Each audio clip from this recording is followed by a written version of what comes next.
कि हमारा जो मुल्क भारत आजाद हुआ है, उस आजादी की तारीख को हम याद रखें और हम अपनी आने वाली नस्लों को भी याद कराएं।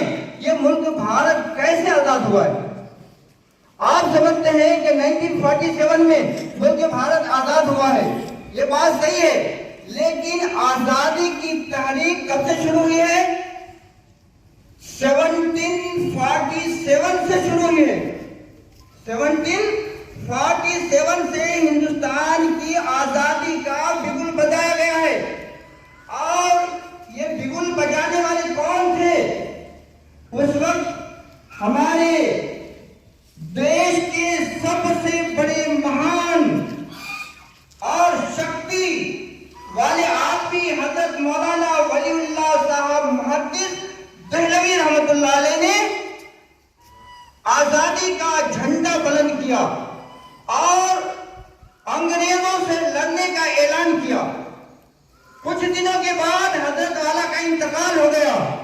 उनके बाद उनके लखते जिगर नूरे नजर हजरत मौलाना शाह अब्दुल अजीज मुहद्दिस देहलवी रहमतुल्लाह अलैह, यानी 1857 में फिर हिंदुस्तान के अंदर आजादी का बिगुल बजाया और ये फिर सालों साल चलता रहा। ये 6 महीने, 4 महीने, 1 साल आजादी की लड़ाई नहीं हुई, करीब करीब 3 साल आजादी की लड़ाई लड़ी गई है। और उसमें लड़ने वाले सबसे आगे आगे हमारे उलमाए किराम थे। हाँ, ये बात तय है कि इस मुल्क की हिंदुस्तान की आजादी में हिंदू का भी किरदार रहा है, लेकिन याद रखें कि जहां झंडा बुलंद करने की बात थी और आजादी की कमान को संभालने की बात थी, तो उसमें हमारे उलमाए किराम थे और मुसलमान थे।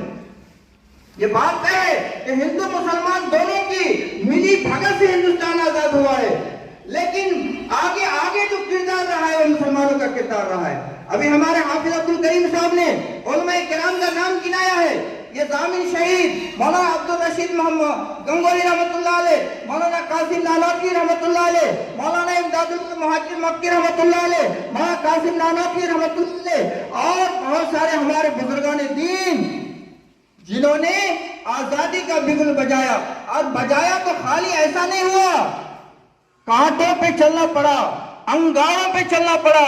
हमारे बड़े बड़े है महान व्यक्ति, महान शक्ति वाले आदमी उलमाए किराम को काला पानी के जेल में, पानीपत के जेल में, माल्टा के जेल में डाला गया। अंधेरी कोठरी, जिसे क्या कहते हैं,